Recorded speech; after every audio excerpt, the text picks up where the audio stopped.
everyone.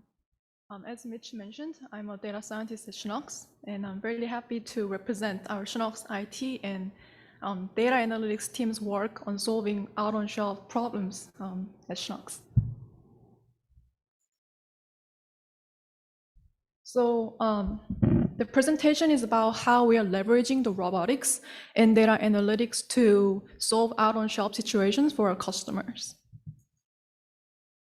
So before I begin out-on-shelf topic, I want to quickly introduce Schnucks and what we do.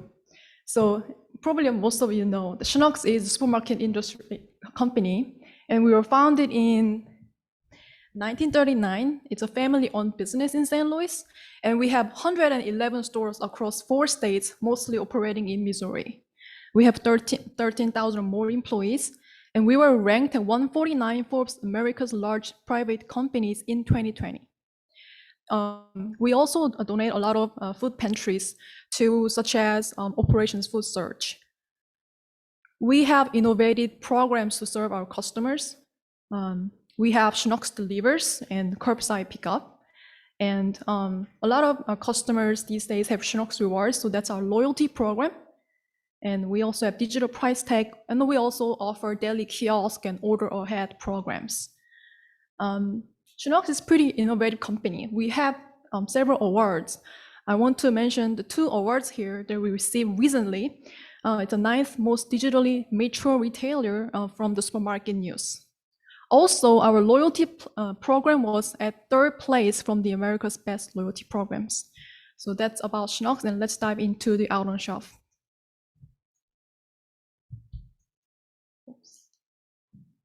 So if you think about out-on-shelf, this problem is huge in supply chain because it directly impacts how customers experiencing their, in shopping at Schnucks. And I prepared several examples what it means by out-on-shelf. So if you go into the store and you cannot find a product that you need, that's probably the first image that you're seeing. There's no product on the shelf. That's an empty shelf situation. And then second, we might have some shelf conditioning issue. Like here, we are supposed to have Pringles item on the shelf. However, we are having Lay's potato chips. That's another problem of out on shelf. Lastly, we might have incorrect tag. This can impact customer and how our store teammates are replenishing the shelf. If we don't have incorrect tag, then store teammates will be a little confused what type of product they want to carry exact space, and the customer cannot also find item that they need at the right time. So these are the out-on-shelf scenarios. And I want to talk about the motivation behind why we are working on, why are we leveraging robotics and data analytics solution to solve out-on-shelf. So here I have an illustration of how product arrives to the customer cart. So let's begin from the ordering side. When we realize we need to order more items from the store, then we will have a demand forecasting and order system that triggers order to the warehouse, and the warehouse will receive item from the vendor side. And the products will be delivered through any logistic companies. And once the product is arrived in the store, then obviously the store teammates will go restock the shelves and they arrive to the customer cart. So in a perfect scenario, all the data collected through this product journey will tell us how many items do we have in the store, how many items are sold, and what time do we want to trigger an order, right? However, the world is not perfect. We have examples such as in the below, we have scratch. This refers to a situation where the product is lost in the warehouse or on the way to load the item to the pallet. Also, products might not have shipped. It might be lost or delayed from the transportation side. And also, the product could be lost or damaged while we are replenishing the shelf from the back room to the shelf. Also, there are some thefts. Examples can be commonly found in liquor section or baby food section. So because there are human factors going into the supply chain system, our inventory management system is not perfect, which leads to incorrect order timing wise. So that's why out on shelf could happen.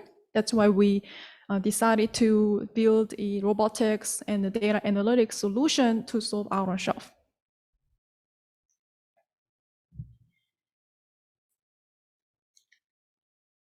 So we have a very unique and innovative system to solve out on shelf in the stores. From the generating detection for several sources to making actions and create business insights. This is our general workflow, how we are solving the out on shelf. As I mentioned earlier, there are several sources how we are detecting out on shelf. Mainly we have robotics called Tally. Tally is a robot that traverses the store 2 to 3 times a day, and that it detects an image that is out or not. Also, in addition to Tally, we have a data analytics model. This is based on data and movement analytics, and this model also generates what is out across stores on a daily basis. Once we gather the out-on-shelf detections from these sources, we send this data to our API. There are a lot of things that this API is doing, but one of the main things that this API does is to send the store actionable detections for the store teammates. So this API processes all the data and they send what is actionable for the stores on a daily basis. Then the store teammate will have an app to check what is out in my store today and how many items are remaining. And then teammate will take an action based on the shelf condition. And also if teammate has, these days there are a lot of labor constraints in the stores. So not every store can handle the amount of detection that we send every day. So we have a reorder system in case that the detection was remaining on the queue for a long time, then we will reorder an item in those cases. Last 2 steps are how we are quantifying the values, and we also create a dashboard for our business stakeholders to understand what is going in the store, what type of operational improvements can be made at the store level over time. So this is the out-on-shelf process that we have at Schnucks. Now let's talk about the benefits of having both solutions, which is robotics and data analytics. I want to touch on the Tally side first. So it's a company called Simbi Robotics. We have a team of rolling out this Tally solution across the store and building this powerful API. And there are several benefits this robot brings to us. First, it shows very high accuracy of 98%. And as I mentioned earlier, this robot traverses store 2-3 times a day. So it provides a real-time data, what time this robot detected on out and what store. It also provides item location data because it's taking images of the shelf condition every time it traverses. Also, it has ability to audit pricing, and the coverage of this robot in the store is up to 90%. And I will talk about the key limitations about this coverage. So if you see a robot in the store, and then if you are standing in front of the shelf, and the robot happens to pass by the aisle or section they're shopping, then the robot will be able to scan because there's a customer or something blocks the shelf. So that's one limitation. And just robot, we are actively working on rolling out this solution across all stores. So that's why we don't have a 100% coverage of this solution. That's where the data analytics approach comes in to increase the coverage at the store level. So data science approach, we have 95% accuracy through the multiple iterations to learn from the examples. And it detects high movement items, such as milk or eggs. And it's not constrained by the physical shelf condition because it's solely data-driven. And then the coverage is up to 100% because, again, this is a very data-driven approach. There are limitations because we are using data-driven approach with statistical threshold to detect on out. It results in a lower number of detections compared to robotics. And also, if you think about the pandemic and then seasonal items and then some new item that we introduce, such as our own brand, we don't have much data points to collect to determine the overall how the product will be sold over time. So these are the key improvements of our model and limitations. Because we have two solutions, we can increase our coverage of the out-on-shelf solution across all stores. And I also want to talk about this data analytics-driven out-on-shelf solution. As I mentioned earlier, this model is data-driven. And when I first started to work on this, the first thought is I need to identify data that can imitate the out-on-shelf behavior, just like what Tally does. And we need to identify a very correct data source to make the solution reliable. And one of the most accurate data sources that we have is about sales. So we are leveraging the sales data to detect anomalies using the statistical approach. I'll give you a quick intuitive example of what's going on with this data analytics model. Is imagine that we have a milk in the store, and the milk we sell 1 to 2 hours. It's a very high movement item. And say we have not observing sales for, let's say, 5 days. There may be something going on in the store team may need to check. And maybe there's no item remaining in the back room, or the inventory data is not accurate, so the order was never triggered. So this is what we are trying to do using the sales data, using the most accurate data to detect out-on-shelf among those. So our enterprise analytics tool is Google Cloud, and all the data pre-processing, transformation, and modeling is done in Google Cloud platform.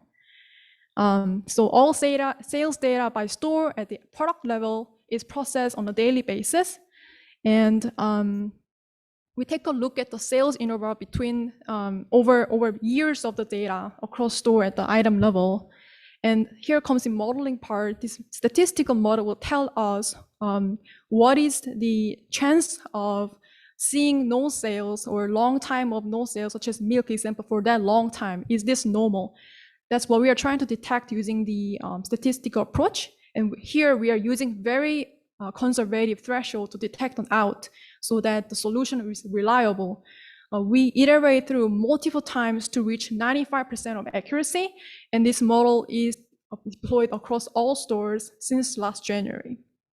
Last step is again repeating the value quantification. This value quantification is applied to both robotics and data analytics model. And this whole process, again, is automated in the Google Cloud environment and runs on a daily basis. I want to talk about what happens after we are sending these detections to the store through this API. As I mentioned earlier, this API does a tremendous job, including prioritizing detections at the store. Why do you want to prioritize? Because again, these days we have a lot of labor issues going on across restaurants and supermarkets, and Schnucks is not exception. So we want to prioritize store teammates' time on working on the items or products that we think is important to work on. And then these are 4 rules that we have currently.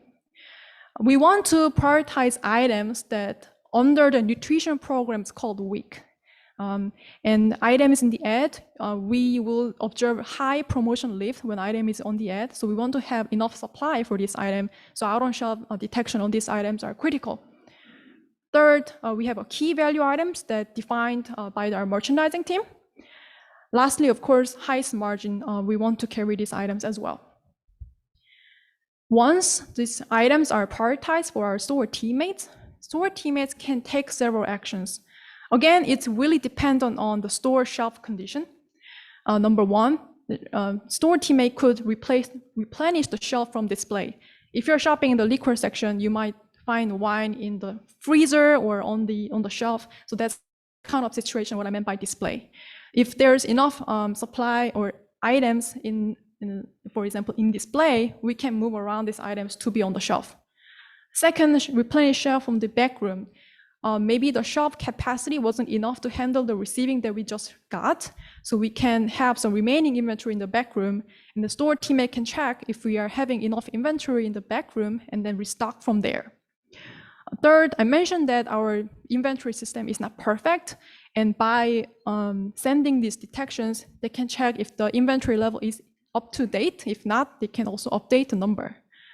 Lastly, we saw one of the example where the shelf condition is not great, so we can also work on conditioning the shelf. If the store teammates have not been working on the detection in the queue for a long time, the system can also trigger an action to reorder an item. So what are the key benefits of our solution?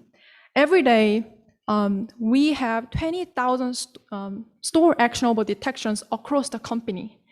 And as we roll out the robotic solution and the coverage of the departments of the data analytics solution, then this number, 20,000, will increase.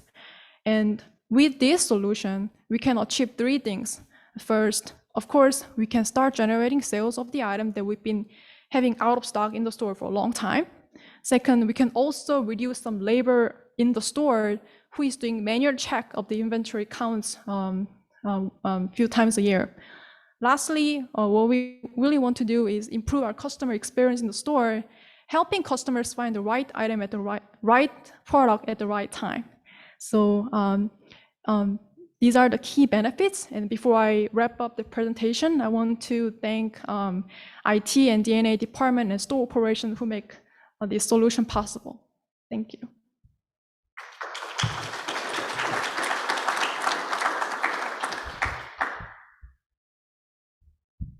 Yes. Yeah, I'll ask a question.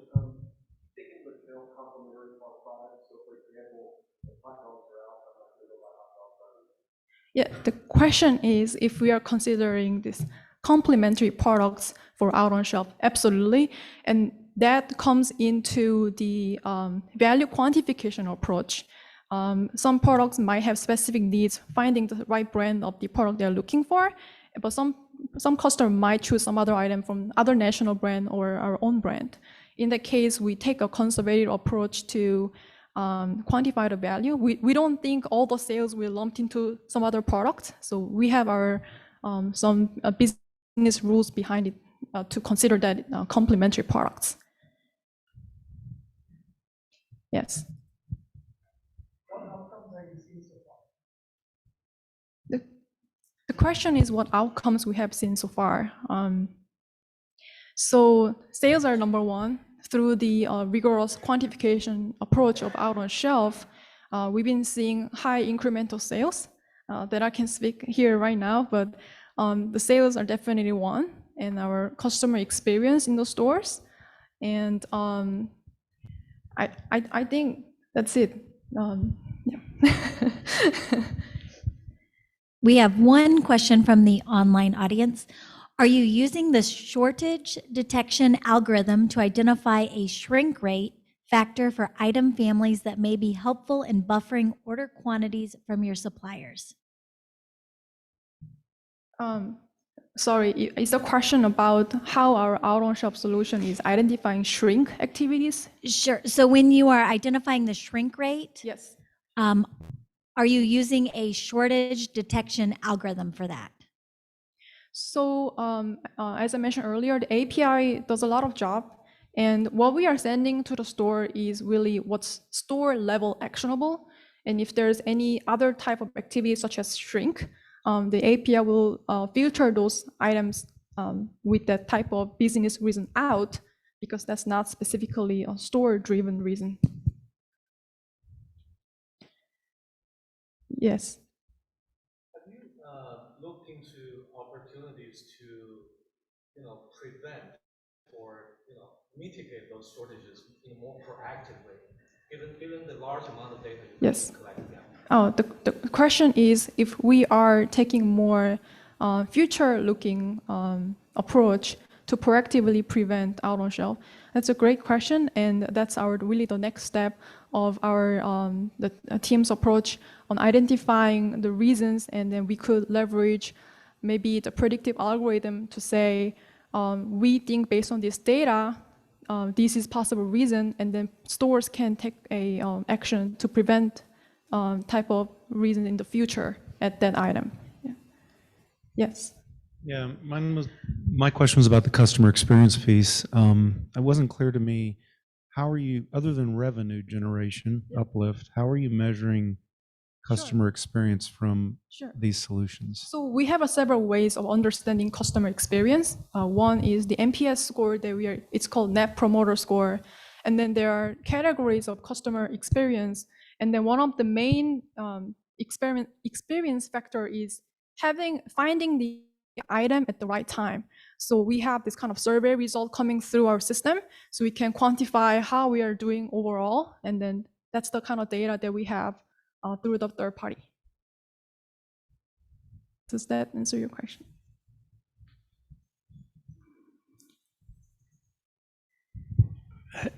Were there any special efforts trying to figure out the impact of introducing a robot to your culture from like your employees? You know, is there an impact there or what?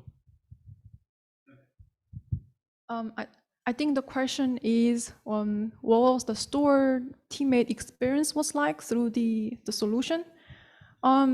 I think we started a small pilot so that we can overcome the challenges the store teammates might see. And then the reason why we are doing pilot is to understand where where we can overcome, as in what kind of challenges the store teammate will see in the future. So throughout the pilot, we understand store teammates need, understanding ideal time of running the robot, for example, and understanding how many items that we want to send to the store so that it doesn't overwhelm store teammates, because there are a lot of other work to do at the store. So I think we overcame this by having these pilots over time and then communicate with the store managers and co-managers.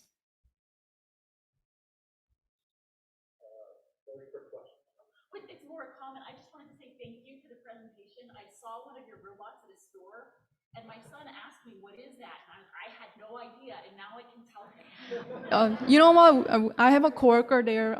He's Caleb, and he leads this robotic solution. And you can ask him a lot of questions. He's the expert.